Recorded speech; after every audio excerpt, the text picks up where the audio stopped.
I am Fernando Martín de Lara. I am the CEO of 300K. And I only going to be with you a couple of minutes, just because the most important point is the workshop that is going to be provided by Mario. Mario is the scientific director at 300K. And he will explain you what is the technology that is behind our proposal, the scientific data that we have so far, and the potential application of our technology. 300K. We created the company in 2009 with the final goal to provide a solution for the middle long-term stabilization of biological samples. We offer our technology to different markets. In fact, our potential customers is anyone that use biological samples, and it spans from biobanks to CROs, pharmaceutical companies, going through clinical diagnosis, clinical research, any stakeholders that really need samples. But taking into account that we are in an hematology meeting, I really would like to highlight the three more important value propositions that I really think could be useful for you. So first one is related with the capability to stabilize a biological sample that could be stable at room temperature is great for shipping and for logistics. Second, just to stabilize samples really means to stop market degradations. So this also could be helpful for all of you that receive samples from peripheral laboratories to your central lab in a not standardized way in different moments, and to have the possibility to stabilize them when they arrive could be very helpful.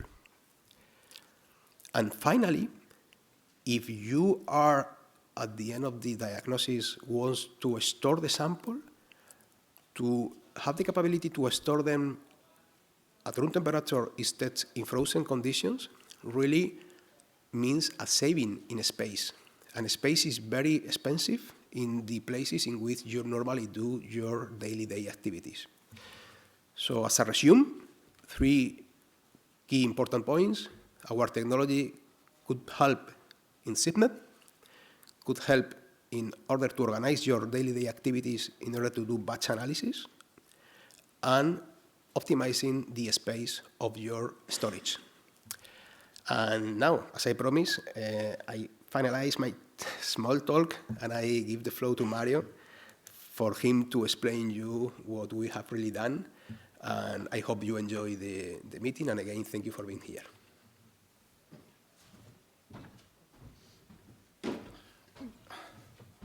Okay. And thank you for being here. It's nice to see familiar faces. If you notice, I've noticed a lot of new AI tools to do diagnosis, but even though we are experiencing a lot of new technologies, we still rely on the use of biological samples to make clinical decisions. And those samples, taking those samples means we need to make some invasive procedures which make those samples very valuable, especially when we talk about samples like bone marrow. That means painful procedure also and riskful. So what are those biological samples used for? I like to see them as snapshots. Faithful snapshots of a patient's biology at a certain moment in time. The problem is that the faithful part of the snapshot, it's not that correct, because the moment we take that sample out of a controlled system, that snapshot starts to blur. It starts to degrade, and at some point in time, the photo may be so blurred that we are not able to understand the details anymore. So we need to either study those snapshots as quick as we can, or try to at least slow down that blurring process, that degradation process. And to achieve that, we need to understand what's happening on those degradation reactions. And we can, it's oversimplifying a little, but we can identify two main drivers of degradation reaction. Energy, needed for the molecules to overcome the activation energy necessary to a reaction to begin, and freedom to meet each other, the molecules, so mobility. We need both for the reactions to happen. If we can get rid of one of them, there is no space for reactions, or at least the reactions will be so slow that are not meaningful. And how can we control these drivers? Usually, the first thing we do with a sample that we are not processing immediately is to place it in a fridge. And when we reduce the temperature, what we are actually doing is reducing the energy available for reactions to happen. At high temperatures, room temperature, we have a lot of molecules with enough energy to react with each other. If we reduce the temperature, there are less molecules with that energy. However, when we talk about biological samples, they are mostly water. And if you reduce the temperature to a certain point, something special happens. It's most of that water, and we are talking about 80 to 90% of most samples, and in blood, that's especially important. Most of that water freezes into pure ice crystals. And what happens there is that those ice crystals remove water from the biological matrix. And we are actually concentrating the sample. We are reducing the mobility of the different molecules and reducing the probability that they react with each other and degrade. So when we freeze samples, we are actually controlling both energy and mobility. And once we start to create those ice crystals, if we go further down on temperature, those ice crystals grow and remove more water, the mobility reduces. And this is temperature dependent up to a point. At certain point, and this is specific for each kind of matrix, for each kind of sample, we reach a temperature below which we cannot concentrate anymore that sample only through freezing. That's the maximum freeze concentration we can achieve, and it happens at a very specific temperature for that sample. That's a temperature fingerprint. Depending on the industries, you may heard about glass transition temperature, vitrification temperature, and for a biological sample, that temperature, the temperature below which there is practically no molecular movement, is around minus 74, minus 80 degrees Celsius. That's why we use minus 80 degrees Celsius freezers, because at those temperatures, there are no meaningful reactions anymore. But there is a problem. We have two phases. We have water on one side and a concentrated, stable matrix of biological material on the other. But the ice is still there. If we, for some reason, the temperature rises above that temperature, some of that ice melts back, and we gain back that mobility, and the degradation reactions happen again. That's what happens when a freezer fails, or even when we open the door and the temperature goes above those minus 70, minus 65 degrees, the products start to degrade. So, in fact, freezing is very, very good to stabilize a sample, but it's very, very bad to preserve it. So we are actually tied to that freezer, or not. And that's the point I want to make here. There is a life beyond freezing. Not a parallel one, but beyond freezing. So if my problem is that I have that extra ice ready to melt and degrade my sample, why not removing it? Once we have the sample frozen with ice, we can actually remove that water from in ice state without melting the sample. That's a process called sublimation. If we keep the sample at low temperatures and under vacuum, we can promote the sublimation of that ice. And we can remove that extra water without melting or thawing the sample. So at that point, if we increase the temperature, that melting back risk doesn't exist anymore. And we can actually promote secondary drying or a desorption process that dries even more the sample beyond that maximum freeze concentration we could achieve before. And when we do this, what we are doing is to increase the temperature at which we can keep the sample. So we can freeze the sample to stabilize it as quick as we can, and then we can remove that ice in a way that allows us to bring the sample to room temperature with the same stability for the same amount of time, without major problems. And these higher safe temperatures is what makes this technology valuable to keep valuable samples. Forgive me the redundancy. And what I'm describing here, it's nothing new. We didn't invent this. This is a technology that's been around since the end of the 19th century, perhaps, and it's called freeze drying or lyophilization, whatever we want to call it. And it was actually developed to freeze dry solid tissues to perform immunohistochemical analysis way back from a scientist called Altman. It's a very old process, and it was invented for this.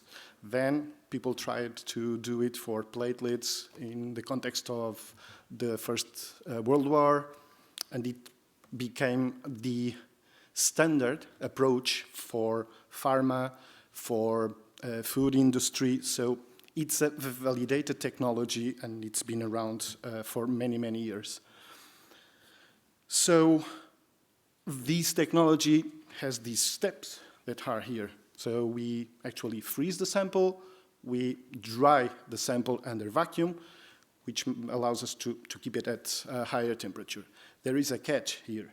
If we remove that extra water from organic molecules, strange things happen, because most of the tertiary structure of proteins depends on an hydrophobic and hydrophilic interaction with the environment. If we remove water, proteins tend to open and to lose their tertiary structure. That's why we use excipients that mimic the effects of water and try to cheat on proteins so they believe they still are on the same environment. So we can safely remove water. But the question is, if this has been around for so many years, it's used on pharma, for vaccines, for our food, for everything, and if we look on different publications, we can find that someone or many people have tried to do it with biological samples, and with a lot of success.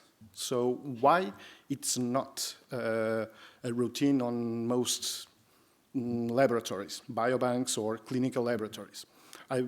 I would bet that no one here has a freeze dryer in their lab. And in some research labs, you can find some small freeze dryers. No one knows what to do with them. Someone bought them in the past, and it's there.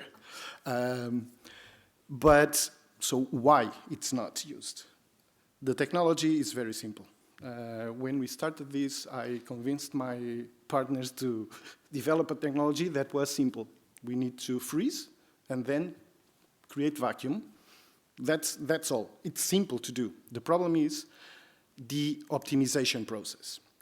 As I said, you need to know which excipients allow you to protect different molecular components and know the correct formulation, the correct excipients and the amount of each one. It's complicated. It's not science fiction, but it's a long process. It's complex. It demands for a long time expertise, having the correct equipment to do it, and you need to do it for every single kind of sample you do. You cannot simply translate for a different sample. You can do it for plasma, but then you cannot translate that directly to serum or to cells or DNA, whatever. So you need to do it for every single sample and for every single volume you need or concentration. So it's complex. So if you know a little about freeze drying and want to do it by yourself, you can do it, but it will take time to do. So it's better if someone provides a solution for this. And that's what we did. What we did was to take freeze drying and making it accessible to a non-expert user in freeze drying, making it to the same level as other equipment in a laboratory. So instead of making the formulation complex, we provide pre-optimized formulations for different kinds of samples, and we will show you which ones we can do right now. Instead of you trying to find the correct temperatures and times to do the freezing and the different drying processes, we provide the protocols already validated for that. And instead of relying on complex equipment designed for industrial environments, we provide an equipment with these protocols already inside and works as a closed solution or an integrated solution with the formulation. So it's a ready-to-use solution for different kinds of samples. So we like to see it as, instead of having you to optimize this technology, we provide a standardized solution for you to use it. And in practice, this is theory or technology, we want to know how that affects my workflow in a daily basis. How people use this. As simple as starting with your sample, choose the excipient formulation specific for your kind of sample. You mix them, you place it in the freeze dryer, select the correct protocol. It's one button. You select, run, and the next day you have a dry cake of your sample. So the sample is dry and stable at room temperature. You keep it for the time you need, several months, whatever, and whenever you need to use that sample, you only need to do the reverse process. Put water back. You rehydrate the sample, and that sample will be ready to be used as usual, as if it was fresh, a fresh sample. And which kind of samples can we freeze dry right now? In theory, we could freeze dry everything, but since we need to optimize the process for different things, right now we have optimized and validated solutions for purified DNA and RNA. It's not a problem. Whole blood cells, for example, nucleated cells, plasma or serum, and whole blood. Each one of these, we could say, okay, we could freeze dry whole blood and do everything. That's not that easy. That's why we have whole blood samples, whole blood from one side and white blood cells separately, because the optimization or the yield and the purity of the recovery and the results change depending on what you have on the sample, and I will explain that. So the next question is, okay, I'm interested in one of these, let's say cells or plasma, because I want to do something specific. Can I do that after I freeze-dry that sample and I rehydrate the sample? That's the most important question here. So what have we done with this to validate it? If we start with nucleic acids, DNA and RNA purified, if you don't have enzymes in there, they are quite stable, even RNA. So DNA is stable for very, very, very long time. And that's not nothing special. And it's used to different applications. We've done whole exome sequencing, SNP arrays, a lot of different things. This is not a problem. And the same way, even RNA, we tend to believe that RNA disappears only by looking at it, but it's not true. If we are careful and there are no enzymes, it's quite stable. And if you freeze-dry that RNA, it's stable for a very, very, very long time. It's not a problem. And it's useful for very complicated applications, if we can call it that way. So this is not the big deal here. And sometimes it's better if we freeze-dry the primary sample. We can freeze-dry white blood cells or a cell line, for example, and extract DNA and RNA from those freeze-dried samples. So at least we have two applications on the same sample. So for me, personally, it's even better because I don't have to decide on the first place and extract DNA and RNA. And it's quite stable for a very, very long time. And this is the reason why we have whole blood here. For DNA and RNA, you can freeze-dry. You don't have to fractionate the sample. You can freeze-dry whole blood directly and obtain this. For other applications, it's more complicated to do it here because you start to protect some things on top of other things. So you start to have some interaction. But for DNA and RNA extraction, that's perfectly fine, and for most people, it's all they need. But here, we are talking about cells. They have DNA, RNA. What about those molecules that are circulating through the blood after that blood passes on a pathological tissue, the liquid biopsy? Okay. We've tried it, and we've validated, and we can actually obtain cell-free DNA from those freeze-dried plasma samples, and with the same yield, the same cell-free DNA fraction, and we've performed NGS analysis on those samples. It's not a problem, and we can actually purify RNA and characterize the microRNAs on those samples. So it's possible to do that, and it's important in the context of liquid biopsy that it's trending right now.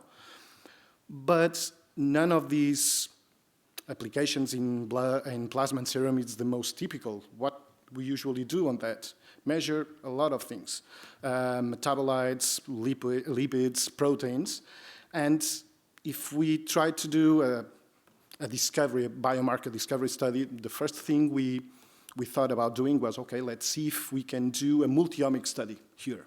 Let's try, for example, liquid chromatography associated with spectrometry. This is one of the studies we've performed. We've tested different technologies, and we compared the results between a frozen sample and a freeze-dried sample, and the correlation was very, very high, and we could obtain the same conclusions we would obtain with a frozen sample. One important thing is there is nothing like a fresh sample, and in a clinical setting, that's even more true if that's possible. But whenever we need to stabilize a sample and keep it stable for a long time, they are equivalent in this sense. But once we discover these interesting markers, then we need to quantify specific markers, be it proteins or whatever, with quantitative things, usually immunodetections and spectrometry again. And here we started to find some variations. Let's be honest, because we may see hundreds, if not thousands, of different things. The probability that something doesn't work is very, very high. It's obvious. So in our study, we are trying to amplify the number of things we can test here, and we've labeled the different things we can measure on these plasma samples as suitable replacement, those things where the quantification is basically the same as a fresh sample, where you couldn't find differences versus a fresh sample, or things that, okay, they don't have the same quantitative results, but they can be corrected because it's a stable deviation. Usually it's a bias due to backgrounds, and things that are not replacements, things that don't even keep the rank, they exist. And when we do that, we found all of those situations on freeze-dried samples, but also on frozen samples. The question here is, what are the numbers? And this is the most interesting thing. What would you say is the percentage of things that we can measure in a frozen sample that actually match the results of a fresh sample? Anyone can try a number? No? I will tell you. Those are the numbers. Yes. Right now, the numbers we have, this is based on 100 analytes, and we are actually working on a database of analytes that we want to have in our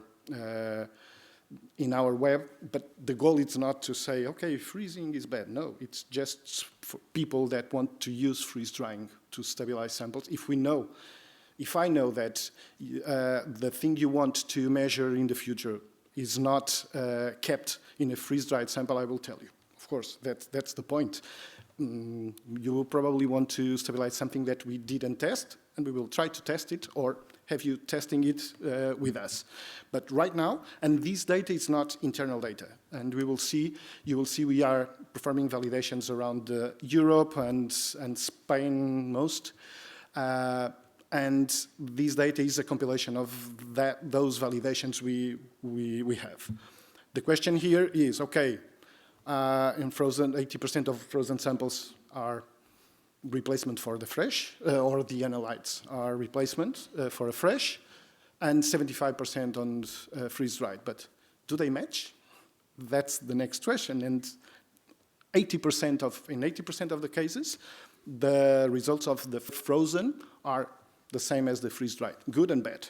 So the key point here is freeze-dried samples will not give you a perfect match to a fresh sample, but neither the frozen sample.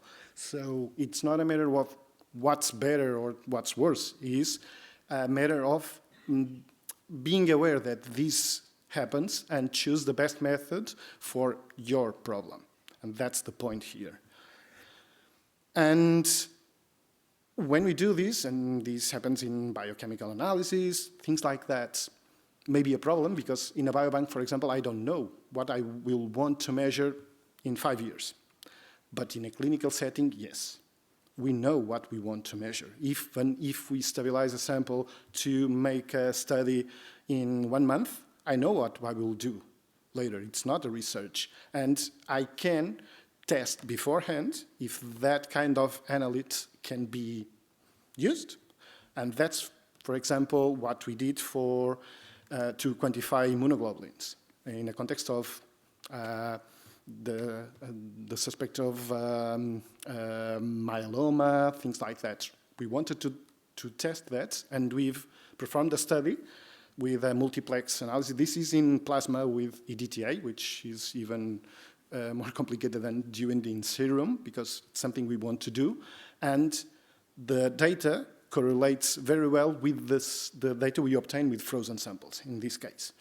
So it can, at least we know that we can quantify all the major subclasses of immunoglobulins in plasma, freeze-dried plasma, and we could use this information to decide if we want to freeze-dry or freeze a sample that we cannot analyze in fresh. So that's the important thing here.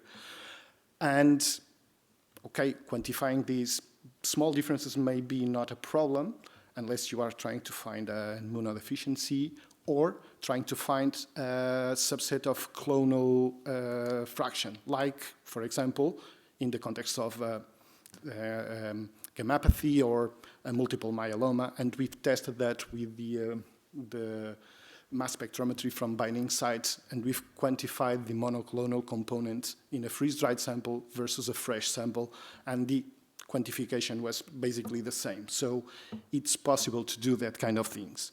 In this case, we've tested it. We know it's possible. There are other things that we actually don't know.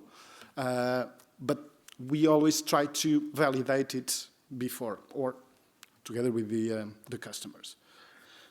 And all of these are, of these things I've shown you are the results of plasma obtaining DNA, things out of context. If we go a step further, it would be interesting to study proteins on their native context inside a tissue, on top of a cell. And that was the next step we wanted to do. And we asked ourselves, can we freeze-dry whole blood cells, for example, to perform flow cytometry?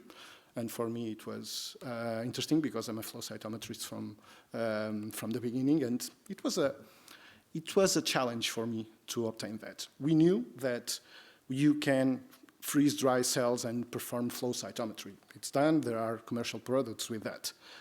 The challenge here was, can I create something that people can use at their labs to freeze-dry their own samples and then perform flow cytometry on them? Why would they do it? It's a different question. And it's been the question I've been placing to you these days with mixed answers. But that was our question. And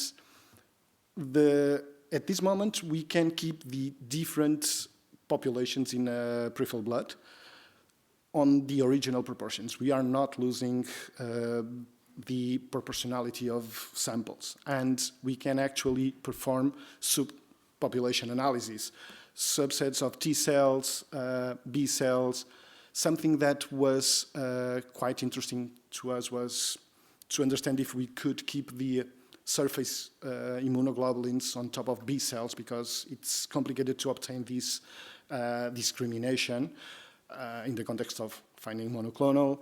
We can identify NK cells. CD56 is difficult to keep when you try to manipulate some cells, especially when you use some monoclonal antibody clones that are more tricky to work with.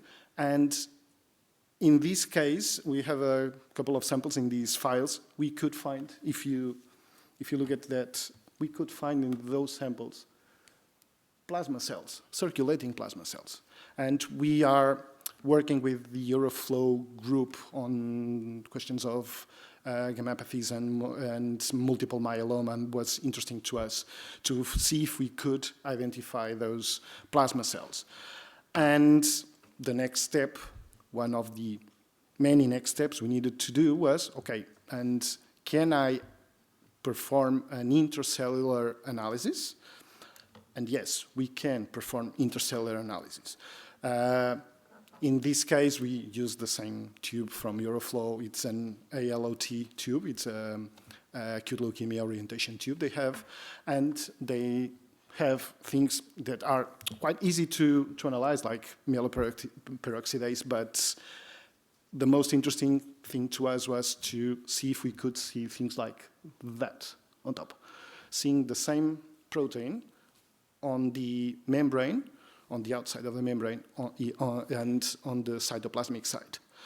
with for the same protein, because if the cells were not intact, you would see a perfect smear on that diagram. And the same thing for the B cells with CD79A.